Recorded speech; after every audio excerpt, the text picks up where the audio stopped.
Welcome our beloved students. It's me, Dr. Kamal Dahab, teaching assistant at the Anatomy Department, Faculty of Medicine, University of Khartoum. Actually, today we will start the year of semester 3. This semester will be a little bit heavy semester because it will cover a number of 3 regions, namely the pelvis and perineum, the lower limb, and the upper limbs.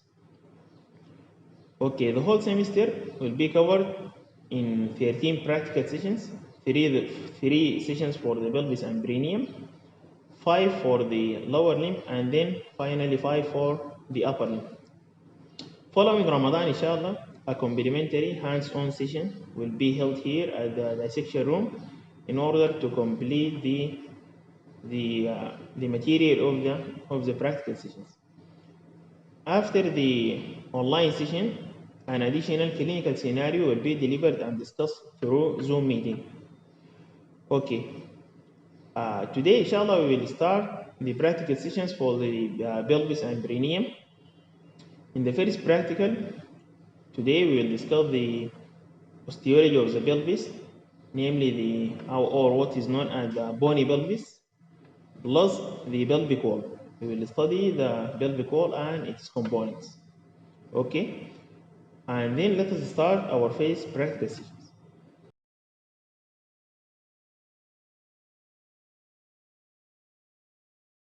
Okay, in this station we will discuss the bony pelvis or the osteology of the pelvis.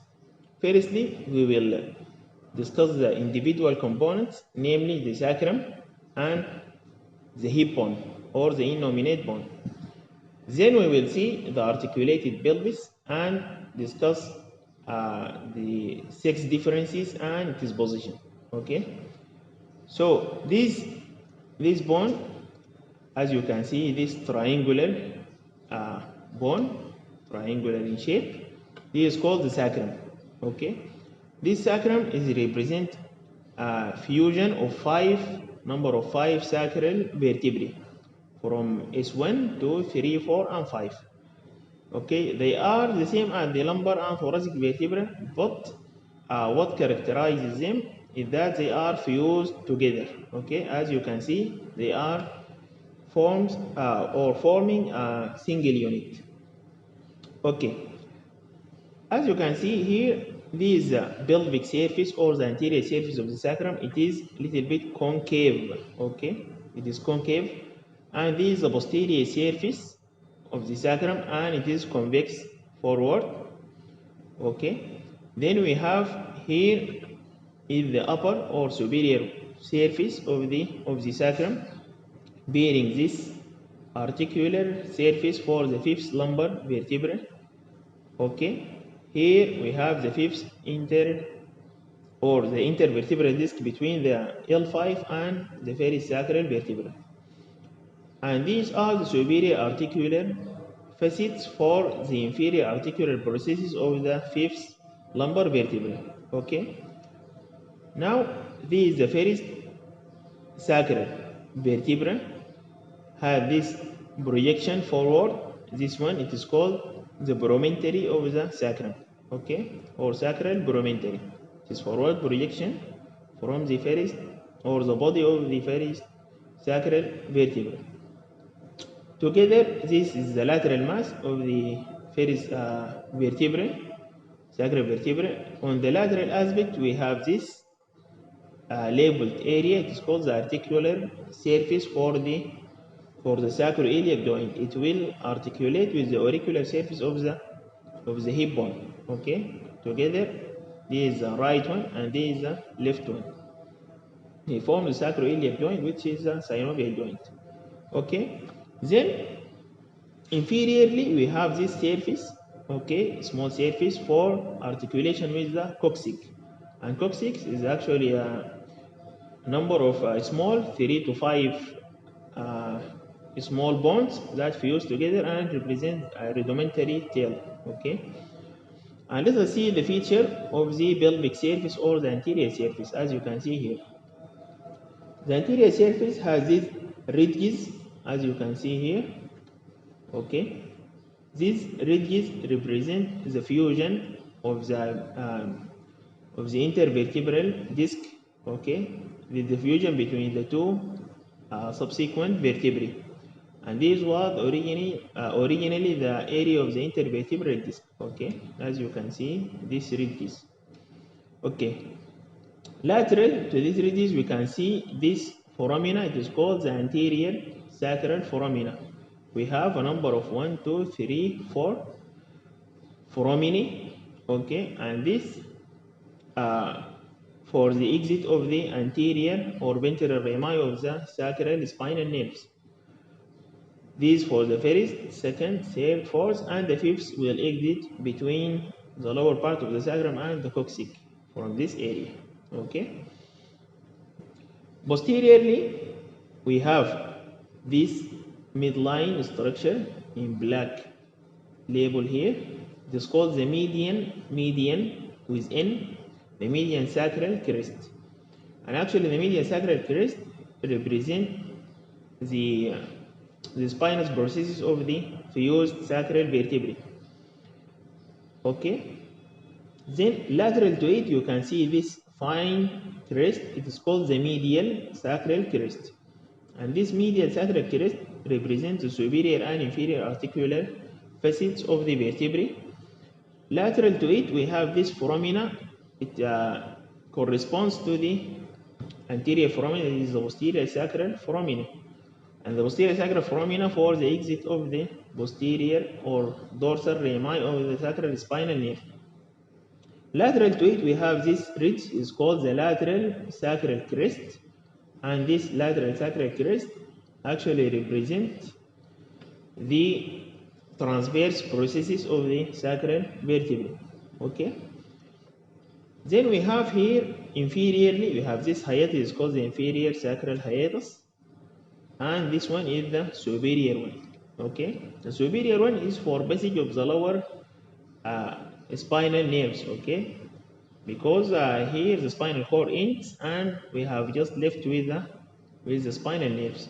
Then it is for the passage of the lower 6 spinal nerves, and here for the exit of the caudal part of the spinal nerves. Okay, is inferior sacral foramen or hiatus. Actually, it formed by the failure of fusion of the two laminae of the fifth sacral vertebra. Okay. Then these are in general the features of the sacrum. And let us see the other bone. Here in the sacrum we will represent the coccyx in the articulated skeleton.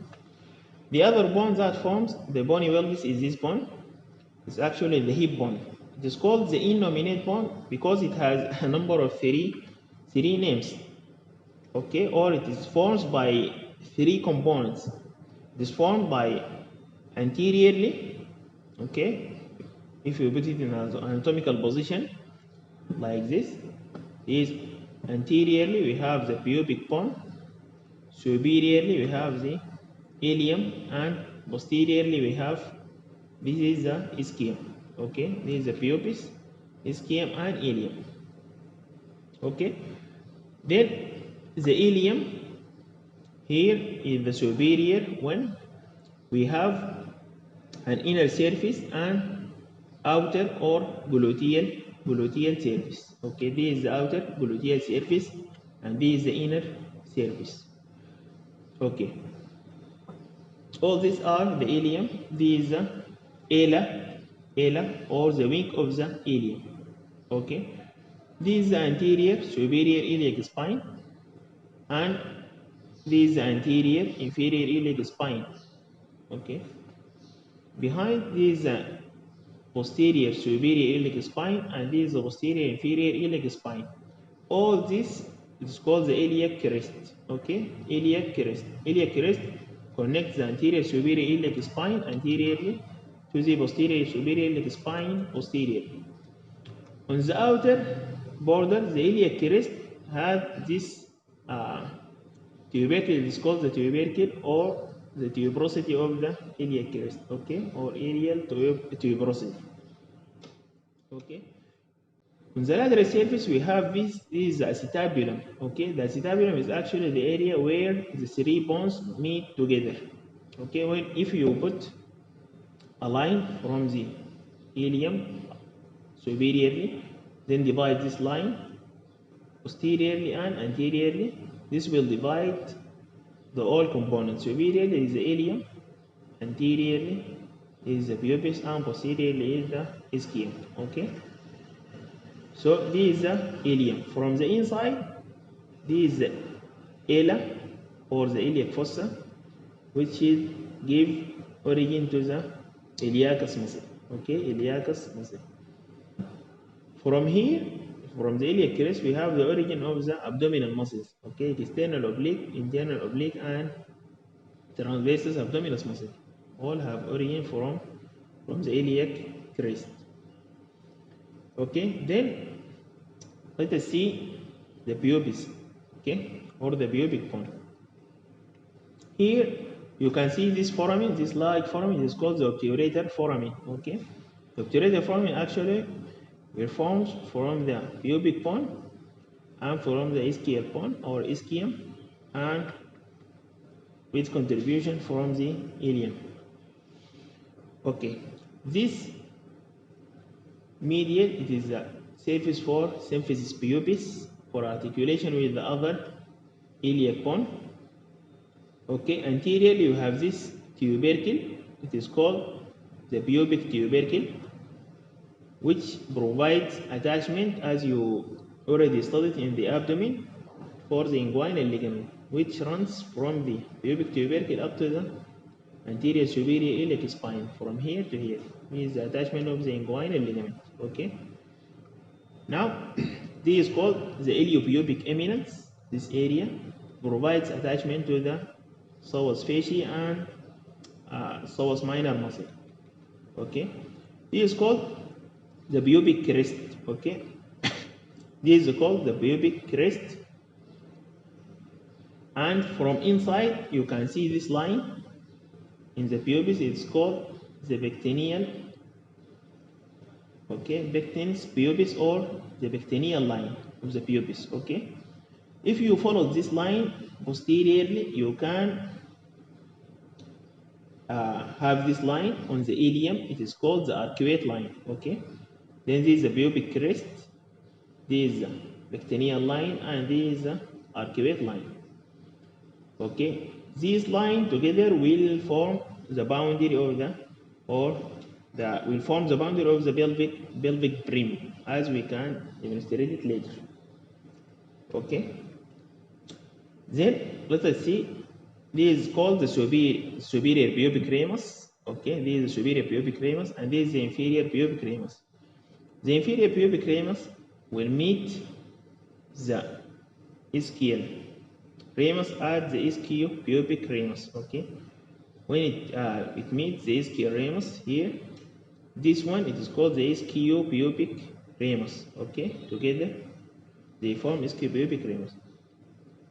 Okay, the ischium actually have this rough area. It is called the ischial tuberosity, which provides attachment for many muscles, and actually it is the weight bearing area when we sitting down. Okay, in the sitting position, it is the weight bearing area. Okay, the acetabulum will provide a joint for the ball. It is called ball and socket, for the ball of the femur. Okay, it's articulated here with the acetabulum. This is the articular part, smooth, and this is the rough non-articular part. Okay, regarding another internal feature in the ischium, here we have this. This is called the ischial spine. The ischial spine will divide the ischium into two notches, okay, or grooves. The upper one here is the greater sciatic notch, and the lower one is the lesser sciatic notch. Okay, here is the lesser sciatic notch, and here is the greater sciatic notch. We will have a number of two ligaments. It is called sacrospinous and sacrotuberous ligament, that will divide it into, or convert it from the notch into foramina, as we will see it later. Okay, this will call the greater sciatic foramen and lesser sciatic foramen. and actually it's very very important, basic for all structures that passes to the or from the lower limb, to and from the lower limb. Okay. Lastly, we have this called the auricular surface of the ilium, and this auricular surface will articulate with the sacrum and the sacroiliac joint like this. Okay, this is called the sacroiliac joint. Okay, now these are the individual features in general, and let us see the articulated skeleton in order to demonstrate the difference in male and female, and in order to demonstrate the anatomical position. Let us see the articulated one. Okay, here we will see the articulated pelvis, as you can see, and to discuss the sex differences and other important points.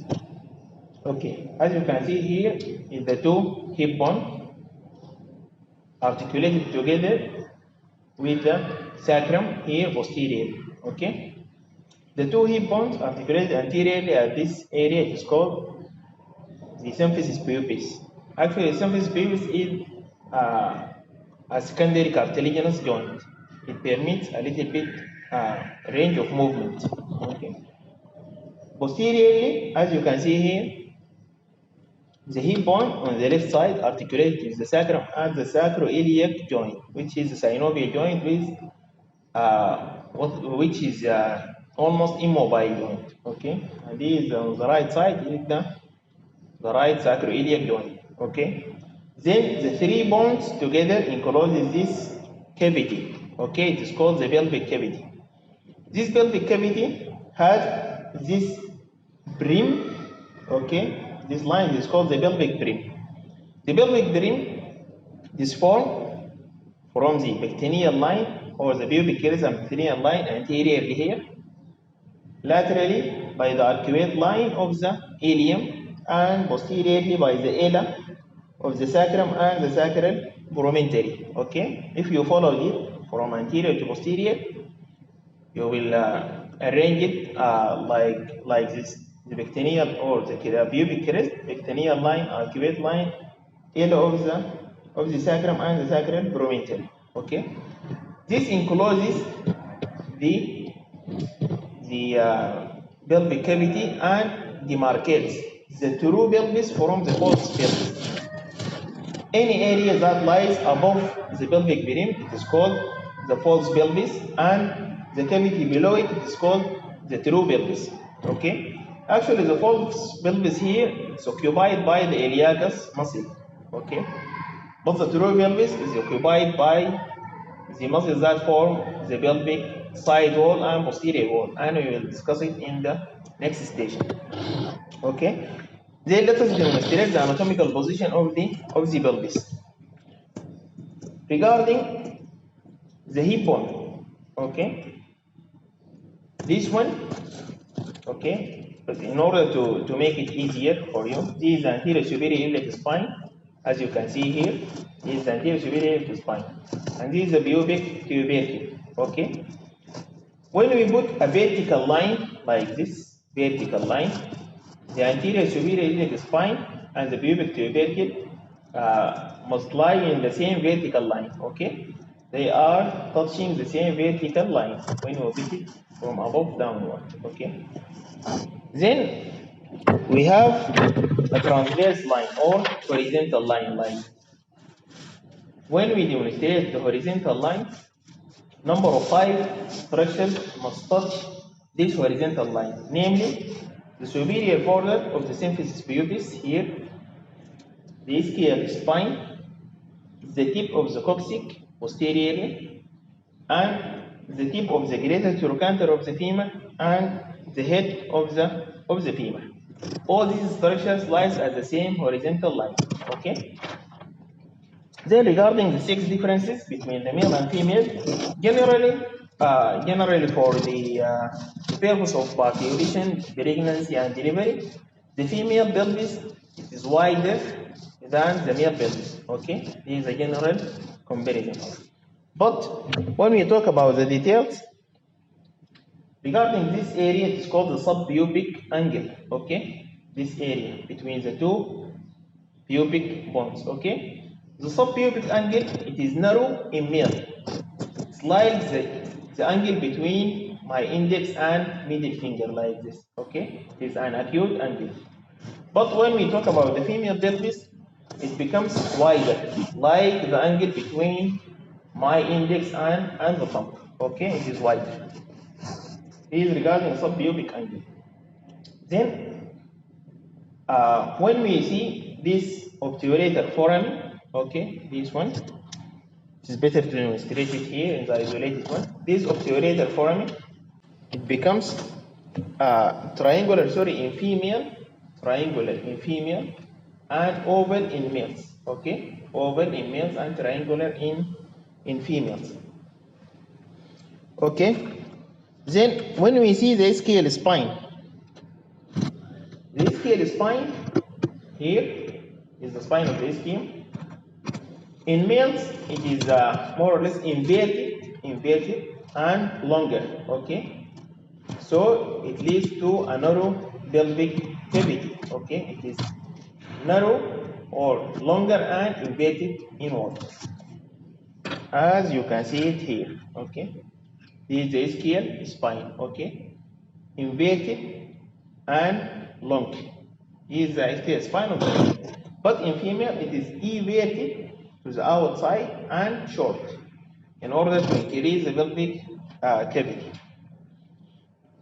Then, regarding the sacral promontory, here, in male, it is more protruded to the pelvic cavity. Leaves the pelvic cavity like heart shape, okay, like heart shape. But in female, it is less protruded and leave an oval outline of the pelvic cavity. Okay, then we have the proportions of the superior pubic ramus to the transverse acetabular diameter. Okay, this is the superior pubic ramus. When we put the proportion of it to the transverse acetabular diameter, it is more in female and less in male, and this goes with the fact that it leads to a wider pelvis. Okay, so this is the general feature that differentiate between the male and female pelvis, and by now you know the anatomical position of it, and you have to differentiate between the male and female pelvis. And this is the end of the osteology. Okay, in this station we will discuss the pelvic wall and the muscles that form the pelvis or the pelvic wall. And we will talk briefly about the sacral plexus and demonstrate it in the next practical session at the cadaver. Okay, so as you can see here, this is the female pelvis, as you can see it, and this is the pelvic cavity. Here is the sacral promontory, and anterior is the symphysis pubis. Now, in order to demonstrate the muscles that form the pelvic side wall and the posterior wall, let us separate this mannequin into two parts. Okay, now I tilt it to see it from inside. Okay, in order to demonstrate the relations, this is the anterior part of the pelvis and this is the posterior one. Okay, and this is the inner part of the pelvis.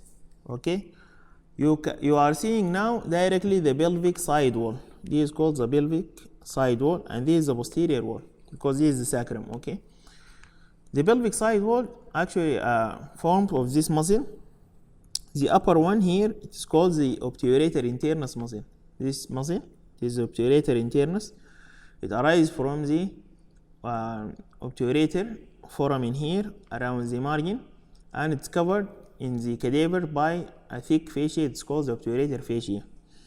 It leaves superiorly this foramen. It is called the obturator foramen. As you can see here, this is the obturator nerve and vessels. Okay, this is the obturator nerve and vessels. Now, the obturator internus will exit the pelvis through the lesser sciatic foramen, this tendon, and it will be inserted into the greater trochanter of the femur. Okay, these muscles anteriorly, you can see it's called the levator levator ani muscle. The levator ani muscle is a compound muscle that forms the floor of the pelvis. It originates from the pubic bone and from the ilium bone. Okay, from the ilium. From the pubic, it's called the pubococcygeus because it takes an origin from the pubic and inserts it into the coccyx. Pubococcygeus. Okay, and from the ilium, it is called iliococcygeus. Iliococcygeus muscle. Pubococcygeus and iliococcygeus muscle. Some of the fibers may wind around the rectal orifice, okay, the orifice of the rectum to form the puborectalis muscle. From the pubis here to wind around the rectum, okay, as you can see here opening of the rectum, and anterior to it is the vagina and the urethra most anterior in female, okay. This is called the puborectalis muscle, form a sling around the rectal orifice. Posteriorly, you have this muscle. It is called the coccygeus muscle. Coccygeus muscle, it represents the pelvic part of the sacrospinous ligament, okay? And it is attached here to the spine of the ischium, okay? Ischial spine, and comes from the side of the sacrum, okay? Posteriorly, you can see this muscle together with this white structure in front of it. This muscle is called the piriformis muscle, which forms the posterior wall of the pelvis. Piriformis actually take an origin from the middle three piece of the sacrum and then passes laterally to exit through the greater sciatic foramen, as you can see it here, okay. This is the greater sciatic foramen, and this muscle is the piriformis muscle. Actually, it provides here a key arrangement, or it is the key arrangement for the gluteal structures. All the structures that passes from the pelvis in order to enter the lower limb must pass either above the piriformis or below the piriformis, and we will discuss it in details when we talk about the lower limb. Okay. Now we see all this muscle again: obturator internus muscle, the levator ani muscle, coccygeus muscle, and the piriformis muscle. Okay, the piriformis actually will be inserted also into the greater trochanter of the femur.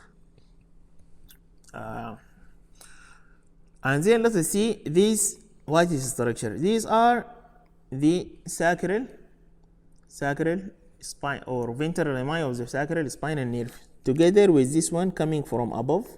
It is called the lumbosacral plexus.